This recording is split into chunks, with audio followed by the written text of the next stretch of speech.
সার্জিস এবং হাসনাত ওরা এক দফার ক্ষেত্রে তাদের খুব একটা সমর্থন ছিল না। সোহরাওয়ার্দী উদ্যানে জামায়াত একটা প্রোগ্রামের অ্যারেঞ্জ করে, সার্জিস গিয়ে সেখানে তাদেরকে ক্রেডিট দিয়ে আসে, শিবিরকে একক ক্রেডিট দিয়ে আসে। জামায়াত তাদের রাজনৈতিক ফায়দা হাসিল করার জন্য সে ডাকসুর বিপি থাকা অবস্থায় তাকে জামাতে জয়েন করে। তো আল জাজিরার যে ডকুমেন্টারিতে সাদিক কায়েম বিবৃতি দিচ্ছেন, সাদিক কায়েমের 10 সেকেন্ডের আন্দোলনের কোনো ভিডিও নাই।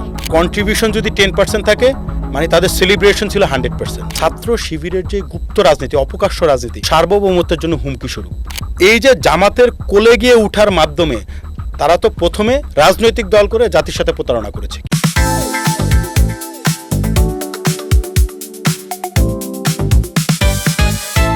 সবাইকে স্বাগত জানাচ্ছি ৭১ টেলিভিশনের নিয়মিত আয়োজন ৭১ পডকাস্টে। আজ আপনাদের সাথে আছি আমি ফরহাদ ইবনে মালিক, আর আমার সাথে আজকে পডকাস্টে রয়েছেন বাংলাদেশ জাতীয় ছাত্র সমাজের আহ্বায়ক সাইফুল ইসলাম, এবং তার আরও একটা পরিচয় রয়েছে। ২৪ যে জুলাই গণ অভ্যুত্থান হয়েছেন, সেই আন্দোলনে সাইফুল ইসলাম ছিলেন সম্মুখ সারির একজন যোদ্ধা, এবং পাশাপাশি তিনি ছিলেন বৈষম্য বিরোধী ছাত্র আন্দোলনের অন্যতম একজন সমন্বয়ক। কথা বলবো তার সাথে, জানবো উত্তাল সময়ের সেই সময়কার নানা গল্প, নানা কথা, তার ভেতরকার অনেক কথা, এবং এই সময় নিয়ে রাজনীতি, আন্দোলন সবকিছু মিলিয়ে আসলে তিনি কি ভাবছেন এবং এখন তিনি কেমন দেখছেন দেশটাকে। কথা বলবো সাইফুল ইসলামের সাথে। সাইফুল, কেমন আছেন আপনি? আলহামদুলিল্লাহ, ভালো আছি। আপনাকে ধন্যবাদ, এবং একই সাথে ৭১ টেলিভিশনের সাথে সংশ্লিষ্ট সকলকেও ধন্যবাদ জানাচ্ছি। সাইফুল, শুরুতেই জানতে চাই যে ২৪ যে গণ অভ্যুত্থান হলো, সেই গণ অভ্যুত্থান তো মূলত প্রথমে কোটা সংস্কার আন্দোলন ছিল। কোটা সংস্কার আন্দোলন থেকে একসময় সেটা এক দফা আন্দোলন হয়ে ৫ই অগাস্ট একটা স্বৈরাচার সরকারের পতন ঘটল। আপনি কিভাবে এই আন্দোলনের সাথে শরিক হলেন? আপনার শরিক হবার পেছনের ঘটনাটা জানতে চাই। দেখুন, আমরা যারা রাজনৈতিক কর্মী এবং যারা ছাত্র রাজনীতির সাথে ওতপ্রোতভাবে জড়িত, আমরা সবসময়ই শিক্ষার্থীদের স্বার্থ সংশ্লিষ্ট যে কোনো বিষয়, যে কোনো আন্দোলনে যখনই তারা রাজপথে নেমেছে, আমরা তাদেরকে কিন্তু সবসময় সমর্থন জুগিয়েছি এবং তাদের সাথে তাদের দাবির সাথে একমত হয়ে কখনো রাজপথে ছিলাম, কখনো তাদের সাথে আমরা নৈতিক সমর্থন দিয়েছিলাম। তো তারই ধারাবাহিকতায় আমরা তো 18 পরবর্তী সময় থেকে একেবারে রাজপথের সাথে ওতপ্রোতভাবে জড়িত। তো যখন আপনার প্রথম দিন যখন এই মানে কোটার বিরুদ্ধে একটা আন্দোলন, হঠাৎ করে যখন হাইকোর্টের একটা রায় আসলো, সেই রায়ের বিরুদ্ধে যখন কর্মসূচি দিল, তো সেটা আমরা ফেসবুকে প্রথমে দেখি। দেখার পরে ওই আন্দোলনের সাথে একেবারে কোটা আন্দোলনের শুরুর দিন থেকেই আমি এই আন্দোলনটির সাথে ওতপ্রোতভাবে জড়িত, একেবারে প্রথম দিন থেকেই ছিলাম। তো যখন আসি তখন মূলত এই কোটার মধ্যেই তো আমাদের মানে কোটা প্রথার বৈষম্যের যে নিরসন, সেটি আমরা চেয়েছিলাম, এবং আমরা চেয়েছিলাম যে এই এদেশের ছাত্র সমাজকে যেন আর কোনো দিন বৈষম্যের শিকার হতে না হয়। মূলত সেই জায়গা থেকে এই লড়াই সংগ্রামটি করা, এই আন্দোলনটির সাথে যুক্ত হওয়া, এবং এই আন্দোলনটি করতে করতে একটা পর্যায়ে যেটা হয় যে আন্দোলন যখন দিন দিন যত সময় গড়ালো, তত উপস্থিতি, আমাদের শিক্ষার্থীদের উপস্থিতি কিন্তু দিন দিন বাড়তে থাকলো, এবং একই সাথে বিপরীত দিক থেকে আইনশৃঙ্খলা বাহিনীর সংখ্যা, আমাদেরকে প্রতিহত করার তাদের সংখ্যাটাও দিন দিন বাড়তে থাকলো। এভাবে আমরা প্রতিদিনই ঢাকা বিশ্ববিদ্যালয়ের সেন্ট্রাল লাইব্রেরির সামনে থেকে কখনো টিএসসি হয়ে, কখনো আপনার নীলক্ষেত মোড় হয়ে সায়েন্স ল্যাব হয়ে শাহবাগে পৌঁছাতাম, কখনো আপনার টিএসসি হয়ে শাহবাগের দিকে যেতাম। এরকম এক এক দিন এক এক স্ট্র্যাটেজি ছিল। কখনো প্রথম দিকে আমরা মিছিল করেছি, বিক্ষোভ মিছিল, তারপরে বিক্ষোভ সমাবেশ করেছি, ছাত্র সমাবেশ। এরপরে আমরা একটা পর্যায়ে যখন দেখলাম যে সরকারের কোনো টনক নড়ছে না কিংবা কেউ পাত্তা দিচ্ছে না, এরপরে আমরা একটু স্ট্রিক্ট কর্মসূচির দিকে গেলাম, রাজপথমুখী কর্মসূচির দিকে। তখন আমাদের এই যে বাংলা ব্লকেড, তারপরে আপনার শাটডাউন, এরপরে আস্তে আস্তে যখন দেখলাম যে বাংলা ব্লকেডে আন্দোলনটি প্রথমে ঢাকায় হচ্ছিল, এরপরে ঢাকা থেকে এটি সারা বাংলাদেশে ছড়িয়ে গিয়েছে। তো ঢাকায় আইনশৃঙ্খলা বাহিনী আমাদের উপরে খুব একটা প্রাথমিক স্টেজে চড়া না হলেও ঢাকার বাইরে কিন্তু তারা বিভিন্ন জায়গায় সাধারণ শিক্ষার্থীদের উপরে হামলা শুরু করে এবং একটা পর্যায়ে গুলিবর্ষণ করে, এবং আমাদের বেশ কয়েকজন ভাই যখন শহীদ হয়ে যান, তখন আমরা মনে করি যে এই যে আন্দোলনটি, আমরা আমাদের একটা ন্যায্য দাবি নিয়ে, ন্যায্য অধিকার নিয়ে আমরা রাস্তায় নেমেছি, এবং সেখানে যে পতিত স্বৈরাচার সরকারের দলদাস প্রশাসন, আইনশৃঙ্খলা বাহিনী, তারা আমাদের ভাইদেরকে রক্তাক্ত করেছে, আমাদের ভাইদেরকে শহীদ করেছে।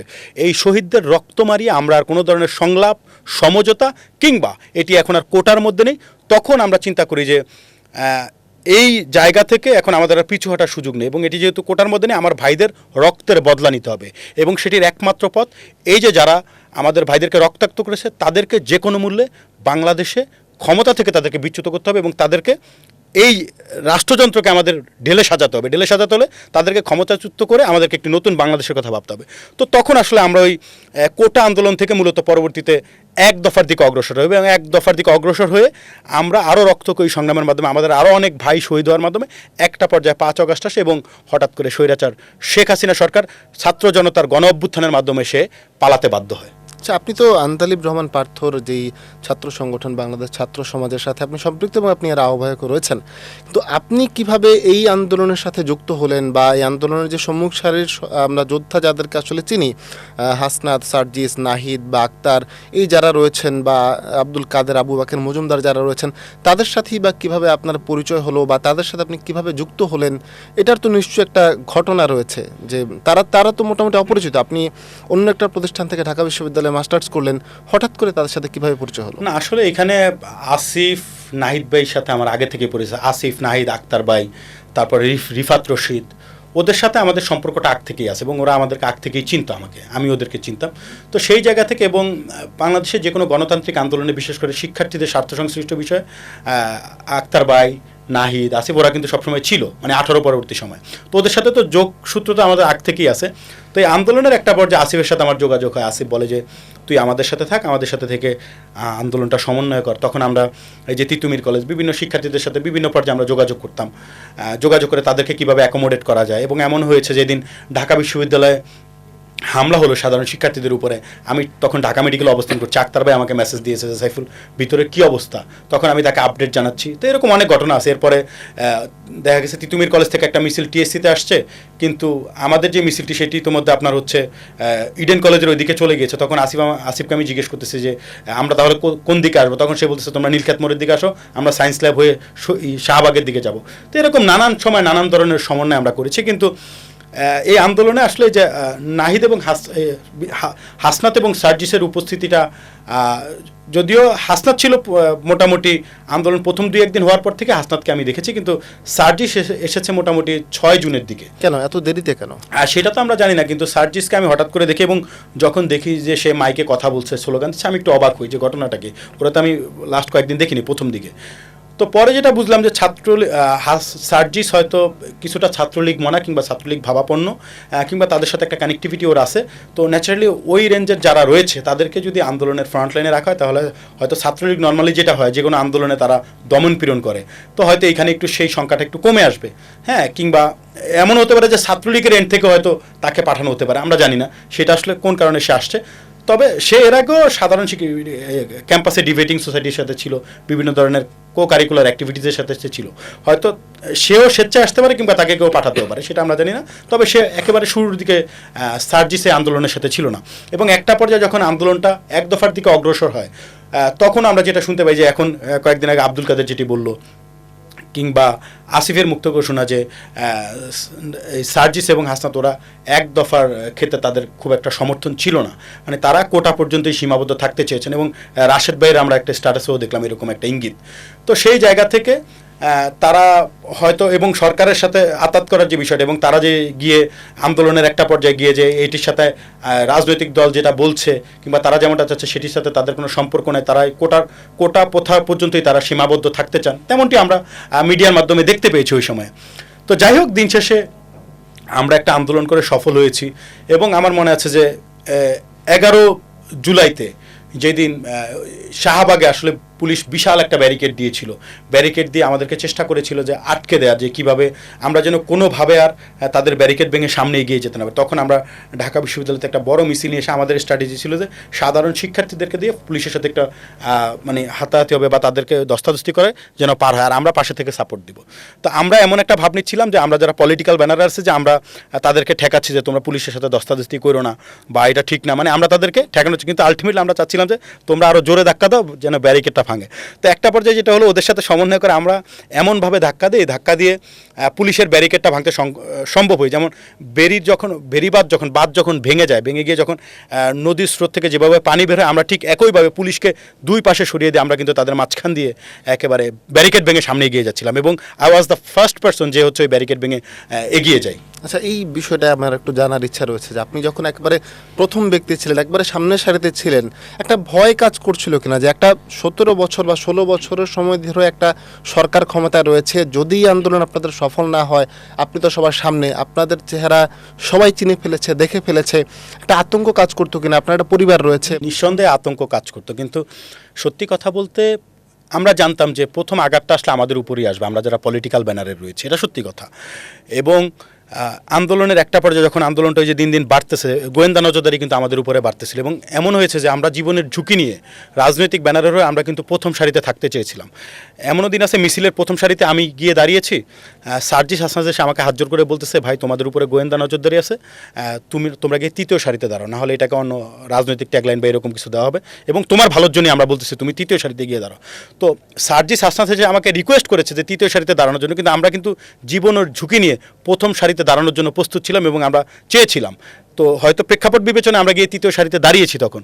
তো সেই জায়গা থেকে, এবং যখন এই যে ব্যারিকেড দেয় বা পুলিশ, তখন আমরা জানতাম যে আমাদের উপরে নজরদারিটা বেশি রয়েছে, কিন্তু সেটি পরোয়া না করে যখন আসলে হাজার হাজার সাধারণ শিক্ষার্থী যখন একটা আন্দোলনের মধ্যে থাকে, এবং আমাদের যেহেতু পূর্বে আন্দোলন করার অভিজ্ঞতা রয়েছে, যার ফলে আমাদের মধ্যে ওই ভয়টা কাজ করতো না। এবং ওই সময় মানে যত বড় প্রশাসনের যত হুমকি বা যত যে বুলেটের যত আঘাতই আসুক না কেন, সেটি আমাদের মাথায় কাজ করতো। তখন আমাদের মাথায় একটাই কাজ করতো যে কীভাবে আজকের দিনটাকে সফল করে আমরা এখান থেকে যাব, বা এই আজকের যেই আন্দোলনটা চলছে, কারণ আন্দোলনটা তো আসলে 2-4-10 মিনিটের আন্দোলন। এটা দেখা গেছে আমরা যখন অবস্থান কর্মসূচি করি তখন ঘন্টার পর ঘন্টা চলে যায়, কখনো কখনো একেবারে দুপুর থেকে রাতের 9টা-10টা পর্যন্ত, কখনো কখনো দেখা গেছে সকাল থেকে শুরু করে রাত পর্যন্ত। তো ন্যাচারালি আমাদের চিন্তা থাকে যে আজকের দিনটা কীভাবে ভালোভাবে পার করব, কিংবা সবাইকে কীভাবে ঐক্যবদ্ধ রাখবো, সংঘবদ্ধ রাখবো, বা কোনো ধরনের অনাকাঙ্ক্ষিত ঘটনার জন্য না ঘটে, মানে এই জিনিসগুলো ওভারঅল খেয়াল রাখতাম আমরা। তো সেই জায়গা থেকে ভয় ছিল, এবং একই সাথে পরিবারেরও একটা শঙ্কার জায়গা ছিল। যেমন আমার পরিবার, আমার বাবা, আমি তখন সদ্য বিবাহিত একটা পুরুষ, তো আমার স্ত্রী, উভয় পক্ষ থেকে একটা নৈতিক সমর্থন ছিল, তবে তারা আমাকে সবসময় সাবধান থাকার কথা বলেছে। এবং আপনাকে জানিয়ে রাখি যে আমার এই আন্দোলনে কিন্তু আমার স্ত্রী নিজেও কিন্তু আন্দোলন করেছে। তারা উত্তরে, আমার স্ত্রী, আমার শ্যালক এবং হচ্ছে আমার শাশুড়ি, এমন হয়েছে তারা একদিন ছাত্রলীগ যুবলীগের দাওয়াকে এবং পুলিশের টিয়ার সেলের আঘাতে তারা গিয়ে একটা বাসায় অবরুদ্ধ ছিল কয়েক ঘন্টা। হ্যাঁ, তো সেখান থেকে পরবর্তীতে একটা পর্যায়ে তারা পালিয়ে বাসায় চলে যায়। তো এরকম প্রত্যেক দিন তারাও কোনো না প্রতিদিনই তারা আসতো। এরপরে তারা কখনো খাবার নিয়ে আসতো, বাসা থেকে নিয়ে এসে সাধারণ শিক্ষার্থীদেরকে দিত, কখনো পানি নিয়ে আসতো। এক একদিন তারা বিভিন্নভাবে কন্ট্রিবিউট করছে, এবং তারা চেষ্টা করতো যে যতক্ষণ সাধারণ শিক্ষার্থীরা আছে তাদের সাথে মিশে থাকার। আপনি একটা ছাত্র সংগঠনের সাথে ছিলেন, একটা রাজনৈতিক দলের সাথে সম্পৃক্ত ছিলেন, এমন অনেক রাজনৈতিক দলের ছাত্র সংগঠন রয়েছে বা রাজনৈতিক নেতারাই ছিল। আপনারা যখন আন্দোলন করেছেন তখন কি আপনারা জানতেন কিনা যে ছাত্র শিবিরের সাদিক কায়েম, ছাত্র শিবিরের একটা ছেলে, বা ছাত্র দল থেকে যারা রয়েছেন তারাও ছিলেন, আপনারা কি তাদের চিনতে পেরেছিলেন কিনা তখন? না, আসলে ছাত্র দলের একেবারে ফ্রন্ট, মানে ছাত্র দলের যারা উপরের দিকের নেতা, কেন্দ্রীয় কমিটি বা যারা, তারা তো আসলে ইনিশিয়াল স্টেজে ওইভাবে ছিল না। তবে এটা ঠিক ঢাকা বিশ্ববিদ্যালয়ের ছাত্র দলের অনেক কর্মীরা আমাদের সাথে ছিল, আমরা তাদেরকে দেখেছি, এবং অনেক হয়তো আগে চিন্তা আমরা পরবর্তীতে জানতে পেরেছি যারা ছাত্র দলের কর্মী, কারণ সবাইকে তো নিচের দিকের, ওদেরকে তো আমরা ওইভাবে চিনি না। আর শিবিরের একটা অংশ ছিল যেটা আমরা জানতাম যে শিবিরের কর্মীরা আছে বা তারা আছে, কিন্তু তারা তো কখনোই প্রকাশ্য রাজনীতি করেনি।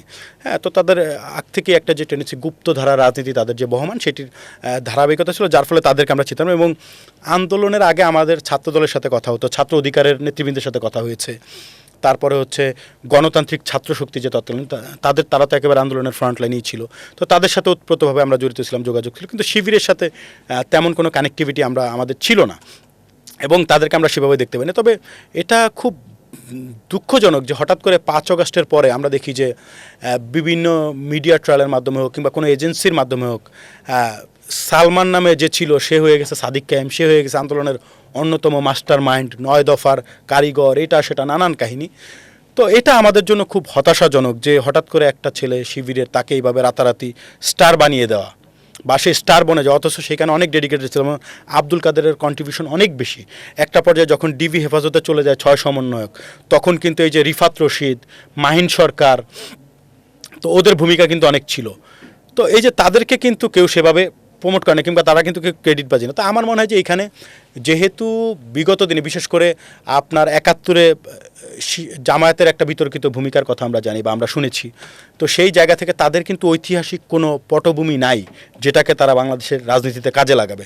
তো এই ২৪-এ তাদের কন্ট্রিবিউশনটা তারা যোগ করার জন্যই মূলত তারা ওই তৎকালীন সময়ে যে ফ্রন্টলাইনের সমন্বয়করা যারা ছিলেন কিংবা যারা মূল স্টেকটা যাদের হাতে ছিল তাদেরকে কোনো না কোনোভাবে কনভিন্স করে কিংবা তাদেরকে কনভিন্স করে তাদের মুখ থেকেই কিন্তু আসলে এই যে সাদিক কায়েম বা শিবিরের যে কন্ট্রিবিউশন এটাকে মানে জোর গলায় বলানো, অর্থাৎ কন্ট্রিবিউশন যদি 10% থাকে মানে তাদের সেলিব্রেশন ছিল 100%। শিবিরের বিষয়টা আসলে এরকম অনেকটা। এবং আমরা দেখি যে ঠিক আন্দোলনের পরপরই হঠাৎ করে সোহরাওয়ার্দী উদ্যানে জামায়াত একটা প্রোগ্রামের অ্যারেঞ্জ করে, সেখানে সার্জিস গিয়ে সেখানে তাদেরকে ক্রেডিট দিয়ে আসে, শিবিরকে একক ক্রেডিট দিয়ে আসে যে আন্দোলনের অন্যতম ভূমিকা তাদের ছিল। তো আমার কথা হচ্ছে শিবিরের হয়তো ভূমিকা ছিল, এটা আমরা অস্বীকার করতে চাই না, কিন্তু শিবিরের যে ভূমিকা ছিল যতটুকু তার চেয়ে তারা সেলিব্রেশনটা অনেক বেশি করেছে এবং তারা হাইপটা অনেক বেশি তুলেছে। এটা আমার কাছে মনে হয়। আপনি দেখেন যে যত শহীদদের তালিকা রয়েছে, শিবির যখন দেখলো যে তাদের তো গুপ্ত রাজনীতি এবং তাদের কোনো কমিটি প্রকাশ্যে ছিল না, তো তারা তো কাউকে যে স্বীকৃতি দিবে যে কোনো তাদের কোনো কর্মী শহীদ হয়েছে এটা তো তারা দিতে পারছে না। যার ফলে তারা কী করলো, আন্দোলনের পর একটা স্ট্র্যাটেজি নিল, যারা শহীদ হয়েছে সকল শহীদদেরকে আমরা সমানভাবে ওন করি। এটা আসলে মানে শাক দিয়ে মাছ ডাকার মতো একটা বিষয় বলে আমি মনে করছি। এবং একই সাথে দেখেন অথচ ছাত্র দলের প্রায় ১৫০ থেকে ২০০ নেতাকর্মী শহীদ হয়েছে এবং প্রথম দিকের যে শহীদ ওয়াসিম সেও ছাত্রদলের সদস্য, একেবারে লিস্টেড। তো এরকম আরও অসংখ্য সদস্য পরে শহীদ হয়েছে এবং আহতদের সংখ্যা যদি আপনি দেখেন সেখানে অসংখ্য ছাত্রদলের কর্মী হয়েছে কিন্তু, এবং ছাত্রদলের কেন্দ্রীয় সভাপতি সেক্রেটারি তারা রাজপথে ছিল, একেবারে তাদের অসংখ্য ফুটেজও আছে, রাকিব ভাই ইনজুর্ডও হয়েছে। তো সেই জায়গায় তারা কিন্তু সেভাবে ক্রেডিট নিচ্ছে না কিংবা ক্রেডিটের জন্য তারা খুব একটা তাড়াহুড়া করছে না, বিকজ দেনও তারা একটা এস্টাবলিশড পলিটিক্যাল পার্টি এবং তারা জানেন যে এটা আমাদের কন্ট্রিবিউশন এবং এটা আমাদের করতে হতো।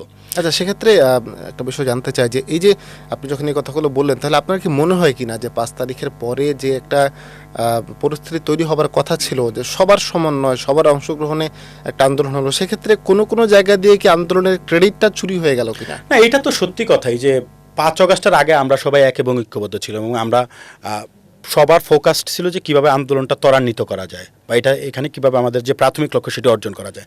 কিন্তু ৫ আগস্টের পরে এসে রাজনৈতিক দলগুলো তাদের স্বীয় স্বার্থ হাসিল করার জন্য একটা ক্রেডিট ভাগাভাগির দিকে চলে গেল, যে যার যার মতো করে ক্রেডিট নেওয়ার চেষ্টা করলো। আপনি দেখেন এই যে আল জাজিরাতে আমরা দেখি যে সাদিক কায়েম সেখানে বিবৃতি দিচ্ছেন, কিন্তু আল জাজিরার যে ডকুমেন্টারিতে সাদিক কায়েম বিবৃতি দিচ্ছেন সেই ডকুমেন্টারিতে সাদিক কায়েমের ১০ সেকেন্ডের আন্দোলনের কোনো ভিডিও নাই।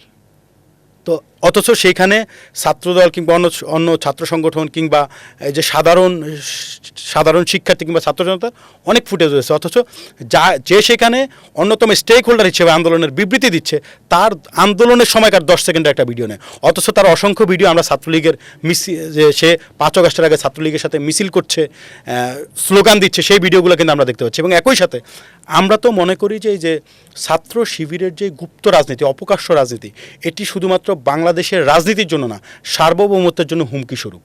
কারণ কি, আজকে যারা এই যে গুপ্ত অবস্থায় রয়েছে, আমি জানি না যে আমার ছাত্র সমাজে কেউ ছাত্র শিবির করে কিনা, পরবর্তীতে এমন কোনো প্রেক্ষাপট আবার আসবে হঠাৎ করে দেখবো যে এই যে আপনার হচ্ছে আমার সংগঠনের কেউ না কেউ দেখা গেছে ছাত্র শিবিরের সাথে আছে।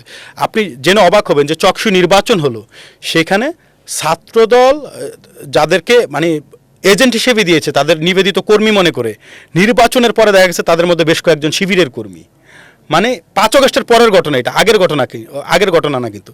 তো আপনি চিন্তা করেন এই যখন পরিস্থিতি, এবং এখন এই যে বিভিন্ন ক্যাম্পাসে এখন পর্যন্ত শিবিরের যেই রাজনীতিটা এখনও যে তারা প্রকাশ্যে আনছে না, তারা যেই কমিটিগুলো প্রকাশ্যে আনছেন সেগুলো তাদের টোটাল কমিটির হয়তো ১০% হবে, তো বাকি ৯০% কিন্তু এখন আড়ালে থেকে যাচ্ছে। তা আমার মনে হয় যে এই জায়গাগুলো থেকে যেহেতু তাদেরকে নিয়ে অনেক ক্রিটিসিজম হচ্ছে বা বিভিন্ন ধরনের সমালোচনা হচ্ছে এবং রাজনৈতিক দলগুলো তাদেরকে নিয়ে শঙ্কা প্রকাশ করছে, বিশেষ করে ছাত্র সংগঠনগুলো, তা আমার মনে হয় তাদের প্রকাশ্য রাজনীতির দিকে আরও নজর দেওয়া উচিত। এবং একই সাথে আজকে দেখেন তারা কতটা ক্ষমতালোভী। এই যে সাদিক কায়েমকে মিডিয়া ট্রায়ালের মাধ্যমে বিভিন্নভাবে যে হাইপ তোলা, কন্ট্রিবিউশন 10% থাকলেও তাকে 100% যে সেলিব্রেশন করে এবং তাকে একটা জায়গায় নিয়ে যাওয়া, এইভাবে আজকে তাকে জামায়াত তাদের রাজনৈতিক ফায়দা হাসিল করার জন্য সে ডাকসুর বিপি থাকা অবস্থায় তাকে জামাতে জয়েন করালো। তো এটার মানে কি যে জামাত আসলে যে রাজনীতিগুলো করছে তারা আসলে সত্যি কথা বলে ইসলামের কথা বলে, কিন্তু আলটিমেটলি তারা ইসলামকে কতটুকু ধারণ করে সেটি না, অথচ আমরা নগ্ন ভিডিও পর্যন্ত দেখি, নানান বিষয় দেখি। তো এই জায়গাগুলো থেকে আমার মনে হয় যে তাদের বেরিয়ে আসা উচিত, সত্যিকার অর্থে জনগণের রাজনীতি করা, জনগণ কী ধরনের রাজনীতি চায়, তারা কি প্রত্যাশা করে সেটির দিকে মনোযোগ দেওয়া উচিত। প্রকাশ্যে আসা উচিত, বুঝতে পারলাম। আমরা আন্দোলনের পরবর্তী সময়ে যাই। আন্দোলনের পর একটা সময় ছিল যে যখন সবাই বলছিল যে বাংলাদেশকে একসাথে মিলেমিশে ঢেলে সাজানো, যেখানে বিএনপি ছিল, জামাত ইসলামী ছিল, তারপর অন্যান্য ছাত্র সংগঠন, বিজেপি ছিল, সব বা গণ অধিকার সবাই ছিল। সেই জায়গা থেকে একটা নতুন দলের আবির্ভাব হলো এনসিপি, নাগরিক পার্টি, একটা দল নতুন করে তৈরি হলো। এবং এই যে নতুন একটা দল হলো, আপনি তো আন্দোলন করেছেন, আপনি কি কখনো ভেবেছিলেন কিনা যে তারা একটা দল করবে, বা যদি দল করেই ফেললো আপনাকে কোনো প্রস্তাব দেওয়া হয়েছিল কিনা তাদের পক্ষ থেকে? দেখুন, আসলে এই যে জুলাই গণ অভ্যুত্থান হলো, জুলাই গণ অভ্যুত্থানের পরে যারা সম্মুখ সারির সমন্বয়ক ছিল বা যারা আন্দোলনের অন্যতম স্টেক হোল্ডার ছিল, তাদের কাছে কিন্তু এই জাতির অনেক প্রত্যাশা ছিল। এবং সত্যি কথা বলতে যাদের কথায় আপামর ছাত্র জনতা রাজপথে নামছে, জীবন পর্যন্ত বিলিয়ে দিয়েছে, তো স্বাভাবিকভাবে যখন এটা সফল হলো, এতগুলো শহীদের রক্তের বিনিময়ে, তারপরে কিন্তু তাদের প্রতি প্রত্যাশা এই জাতির অনেক বেশি ছিল। কিন্তু সেই জায়গায় তারা জাতির প্রত্যাশাটি পূরণ করতে পারেনি, বরং তারা নিজেদের রাজনৈতিক স্বার্থ হাসিল করার জন্য প্রথমে জাতির সাথে যে প্রতারণাটা করলো, হ্যাঁ, নাগরিক কমিটি বানালো। এই নাগরিক কমিটি, তারা যেটা বলে এটি একটি অরাজনৈতিক প্ল্যাটফর্ম, এখানে সকলের অংশগ্রহণ থাকতে পারে, কোনো অসুবিধা নেই। অথচ তারা, কেউ যদি কোনো রাজনৈতিক দলের হয়ে থাকে, তাকে বলছে যে আপনি ওই দল থেকে পদত্যাগ করে এসে এখানকার সদস্য হতে পারবেন। এবং একটা পর্যায়ে আমরা ইন্টারনালি জানতাম যে তারা এটাকে রাজনৈতিক দলের রূপদান করবে। ঠিক কয়েক মাস গেল, তারপরে আমরা দেখলাম যে হঠাৎ করে এনসিপি নামক নতুন একটা রাজনৈতিক দলের আবির্ভাব হলো। এবং এই যে এনসিপি নামের রাজনৈতিক দলের আবির্ভাব হলো, এটিকে আমরা সাধুবাদ জানাই জাতির, তাদের প্রতি, যে ঠিক আছে একটা রাজনৈতিক দল আসতেই পারে, হতেই পারে। কিন্তু এরপরে একটা পর্যায়ে নির্বাচন আসলো, নির্বাচনে আমরা দেখলাম যে তারা জামাতের কোলে গিয়ে উঠলো। এই যে জামাতের কোলে গিয়ে উঠার মাধ্যমে তারা তো প্রথমে রাজনৈতিক দল করে জাতির সাথে প্রতারণা করেছে। কিভাবে? আপনি যদি রাজনৈতিক দল না করে পিপল ভয়েস হিসেবে আপনি থাকতেন, যে জনগণের কণ্ঠস্বর হিসেবে আপনি কাজ করবেন, প্রেশার গ্রুপ হিসেবে আপনি কাজ করবেন, যেটা নাগরিক কমিটি আপনি যেই উদ্দেশ্যে বানিয়েছিলেন, যদি সেটা পর্যন্ত থাকতো, তাহলে আমার মনে হয় সকল শ্রেণী পেশার মানুষের এখনও পর্যন্ত তাদের প্রতি সমর্থন থাকতো। এরপরে ফাইন, আপনি রাজনৈতিক দল করছেন, অসুবিধা নেই, করতেই পারেন, কিন্তু আপনার মূল ম্যান্ডেট যদি জনগণকে নিয়ে হতো, আপনি জুলাইকে বিক্রি করে রাজনৈতিক বন্দোবস্ত হাসিল করার চেষ্টা করছেন। জুলাইয়ের চেতনাকে কাজে লাগিয়ে আপনি আপনার রাজনৈতিক এজেন্ডা বাস্তবায়ন করেন। জুলাই পদযাত্রার নামে আপনি আপনার রাজনৈতিক সভা সমাবেশ করেছেন। তো এটি করার মাধ্যমে আপনি রাজনৈতিক এস্টাবলিশমেন্ট করলেন। আপনি কি করলেন? নির্বাচনে জামাতের কোলে গিয়ে জাতির সাথে প্রতারণার সর্বশেষ পেরেকটি ঠুকালেন। এবং এর মাধ্যমে যেটা করলেন, মানে জুলাইকে অপমানিত করলেন, এবং জুলাইয়ে যারা শহীদ হলো, এই শহীদদের রক্তের সাথে আপনি বেইমানি করলেন। এবং এই বেইমানি করার মাধ্যমে ভবিষ্যৎ বাংলাদেশের জন্য আপনারা হুমকি স্বরূপ হয়ে ওঠেন। কীভাবে? কারণ এরপরে জাতি যদি কোনো ক্রাইসিস মোমেন্ট দেখে, তখন কিন্তু জাতি আর কাউকে বিশ্বাস করতে পারবে না, যে আমরা যাদেরকেই বিশ্বাস করি তারাই আমাদের সাথে প্রতারণা করে, তারাই তখন স্বার্থান্বেষী হয়। একইভাবে তো নেপালে একটা আন্দোলন হলো, নেপালে আন্দোলন হওয়ার পর যারা আন্দোলন করেছে তারা রাজনৈতিক দল প্রতিষ্ঠা করেছে এবং তারা এখন সরকারেও রয়েছে। সেক্ষেত্রে এনসিপির যেই সদস্য যারা আছে, নাহিদ, হাসনাত, সার্জিস, তারা একটা রাজনৈতিক দল, রাজনৈতিক দল করা তো সমস্যা না, আমি তো বলছি রাজনৈতিক দল আপনি করতে পারেন, কিন্তু আপনি তো জুলাইকে বিক্রি করে আঙ্গুল ফুলে কলা গাছ হয়ে গিয়েছেন। যেই ছেলে মানে টিন সার্টিফিকেটকে মনে করতো গ্রামের যে টিনের চাল, সেই ছেলে 5 তারিখের পরে শত শত কোটি টাকা টেন্ডার বাণিজ্য করছে। সে কাউকে না কাউকে টেন্ডার পানিয়ে দিচ্ছে, সে তদবির বাণিজ্য করছে। যেই ছেলে টিউশন করে তার নিজের খরচ চলতো, সেই ছেলে এখন মনে করেন যে গাড়ি নিয়ে 4 চাকা নিয়ে ঘুরছে। তো এইগুলোর কারণেই তো মানুষ আপনাদেরকে অবিশ্বাস করেছে। নেপালে তো আর এটা হয় না, নেপালে তো এই ধান্দাবাজ নাই। নেপালে তো কেউ এই যে মানে আন্দোলনকে কাজে লাগা নিজের স্বার্থ হাসিল করার জন্য মনে করেন রাতারাতি নিজের ওই যে অবস্থান মানে আঙ্গুল ফুলে কেউ কলা গেছে না। বাংলাদেশে তো এটা হয়েছে। তো এই স্বভাবগত জায়গা থেকে যদি তারা নিজেদের, সত্যি কথা বলতে আন্দোলনের আগে যে স্পিরিটটা নিয়ে সবাই আন্দোলন করেছিল, সেই স্পিরিটটা যদি 5 আগস্টের পরে ধরে রাখতে পারতো, তাহলে জাতি তাদেরকে মাথায় তুলে আনতো বাঙালিও, এবং তারাও সরকার গঠন করতে পারতো। এবং যেটা আমি বললাম যে জামাতের কোলে গিয়ে যদি না উঠতো তারা, এই নির্বাচনের সময় যদি তারা এককভাবে থাকতো, যদি একজনও তাদের মেম্বার অফ পার্লামেন্ট সংসদে না থাকতো, তারা বাইরে থেকে যে প্রেশার ক্রিয়েট করতে পারতো এবং যেভাবে জনসমর্থন পাইতো, সেটা না করে জামাতের কোলে গিয়ে তারা একটা নির্দিষ্ট গণ্ডির মধ্যে গিয়েছে এবং নিজেদেরকে অনেক ছোট পরিসরের মধ্যে আটকে ফেলেছে এবং জাতি আর তাদেরকে বিশ্বাস করবে না। আমরা এবার একটু আপনার ব্যক্তিগত প্রসঙ্গে আসি। আপনি একটা রাজনৈতিক দলের সাথে রয়েছেন, একটা ছাত্র সংগঠন রয়েছেন। আমরা দেখি যে অন্যান্য যে সকল ছাত্র সংগঠন সাধারণত দেখা যায় যে যারা বিয়ে করে ফেলেন তাদেরকে হচ্ছে ছাত্র সংগঠনে না, তাদেরকে যুব সংগঠনে যেতে হয়। আপনাদের কি কোনো যুব সংগঠন আছে কিনা, আর যদি থেকে থাকে তাহলে আপনি বিয়ে করার পরও কেন এখনো পর্যন্ত ছাত্র সংগঠনের আহ্বায়ক পর্যায়ে রয়েছেন? দেখুন, আসলে যে বিয়ে করলে ছাত্র রাজনীতি করা যাবে না, এটা একটা ট্যাবু বলে আমার কাছে মনে হয় এবং বাংলাদেশের রাজনীতিতে এটা একটা ভিন্ন একটা কালচার বলে আমি মনে করি এবং এটি আসলে কোনোভাবে হওয়া উচিত না। কারণ দেখুন, বাংলাদেশের সংবিধান অনুযায়ী বা যে নিয়ম আইন অনুযায়ী আপনি কিন্তু 21 বছর হলে আপনি বিয়ে করতে পারেন, এটা কিন্তু আপনাকে এদেশের আইন বলতেছে এবং একই সাথে ইসলাম যেটা বলে যে আপনি প্রাপ্তবয়স্ক হলে বিয়ে করতে পারবেন। আরেকটি বিষয় হচ্ছে, দেখেন, একটা ছেলে যখন যে ছাত্র রাজনীতি করে, যখন সে শিক্ষার্থী থাকে, আপনি মিনিমাম গ্র্যাজুয়েট হইতে হলে আপনার কিন্তু মিনিমাম 25 বছর লাগে, মানে 24-25 বছর হয়ে যায়। তো তার মানে কি যে আপনাকে এদেশের আইন বলছে আপনি 21 বছরে বিয়ে করতে পারবেন, ইসলাম বলতেছে আপনি প্রাপ্তবয়স্ক হলে বিয়ে করতে পারবেন। একই সাথে আপনার হচ্ছে একজন শিক্ষার্থী যে মিনিমাম গ্র্যাজুয়েট হইতে হলে তার 24-25 বছর লাগে। তো সেখানে আমার কথা হচ্ছে শিক্ষার্থী অবস্থায় বিয়ে করলে অসুবিধা, এবং বিয়ে করলে যে ছাত্র রাজনীতি করা যাবে না এটা তো হওয়া উচিত না। মানে আমি আপনাকে একেবারে টোটাল প্রমাণ দিয়ে দেখায় দিলাম।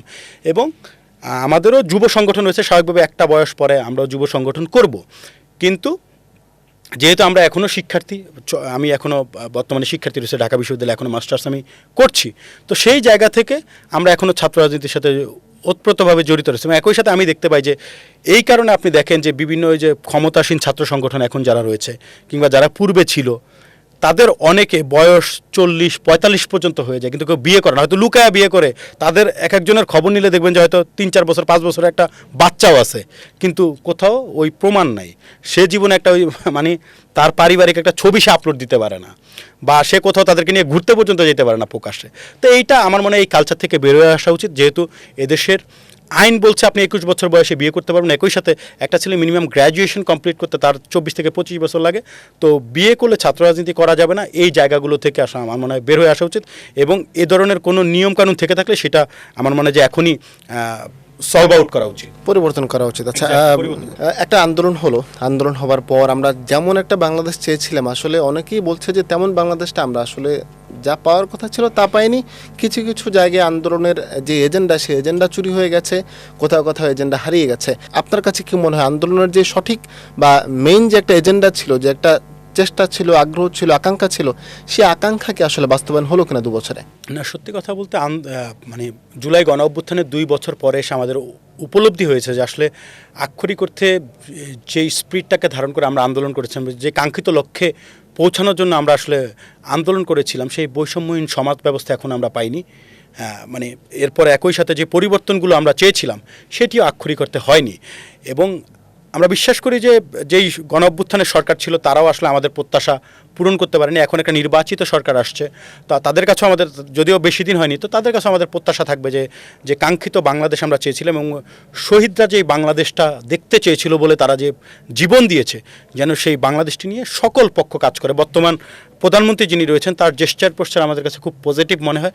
শুধুমাত্র প্রধানমন্ত্রী হলে তবে না, তার যে পূর্ণাঙ্গ অর্গানটা রয়েছে, অর্থাৎ মন্ত্রী পরিষদ থেকে শুরু করে আইন শৃঙ্খলা বাহিনী, তারপরে আমলারা যারা রয়েছেন, সকলের ঐকান্তিক প্রচেষ্টায় আমার মনে হয় যে একটা সুখী, সুন্দর, সমৃদ্ধশালী, বৈষম্যহীন বাংলাদেশ বিনির্মাণ করা সম্ভব, যেখানে একেবারে রাজধানী ঢাকা থেকে শুরু করে প্রান্তিক অঞ্চলের একজন নাগরিক সকলেই সমান সুযোগ সুবিধা ভোগ করতে পারবে। এই সরকার আসলে 5 মাসে কতটুকু তাদের সফলতা হয়েছে, কি মনে করেন? তারা কি আসলে সফলভাবে একটা দেশ পরিচালনা করতে পারছে কিনা?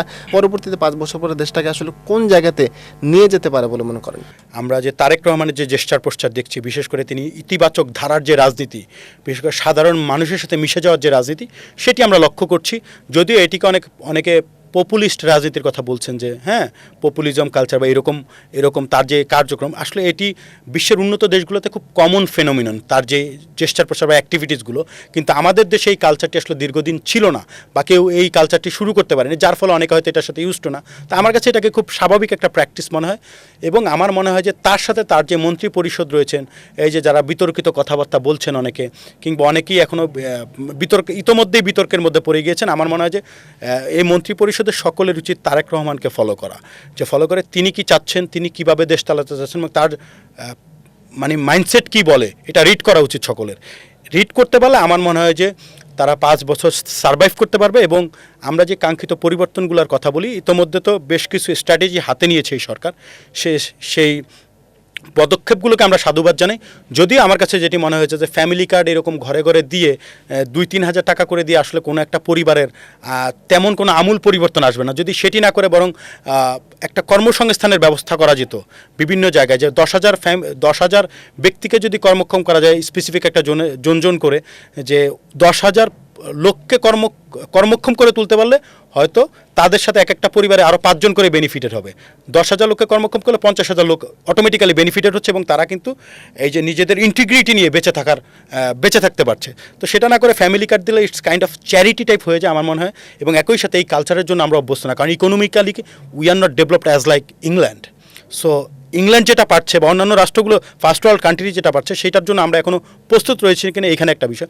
তবে আমরা প্রত্যাশা করি যে যাই করছে এবং নতুন অনেকগুলো ধারা আসছে যেগুলো কৃষকদেরকে বেনিফিটেড করা, তারপরে এই যে শিক্ষার্থীদেরকে তারা বেশ নজর দিচ্ছে, শিক্ষার্থী বিনামূল্যে তো বই আগের থেকেই ছিল, এখন তারা ব্যাগ দিচ্ছে, ইউনিফর্ম দিচ্ছে। সো এটা একটা পজিটিভ দিক।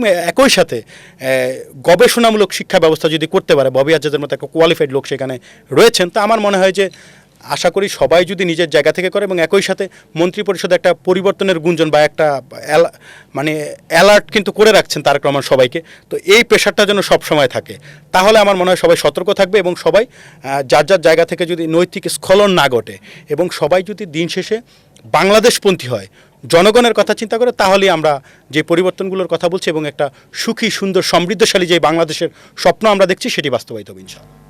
অনেক ধন্যবাদ আপনাকে। আমরা কথা বলছিলাম বাংলাদেশ ছাত্র সমাজের আহ্বায়ক সাইফুল ইসলামের সাথে, এবং তিনি একই সাথে বৈষম্য বিরোধী ছাত্র আন্দোলনের সমন্বয়কে ছিলেন, যে আন্দোলন হয়েছিল 24শে জুলাই গণঅভ্যুত্থানে।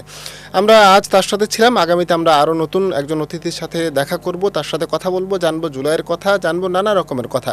সে পর্যন্ত আমাদের সাথে থাকুন, 71-এর সাথেই থাকুন।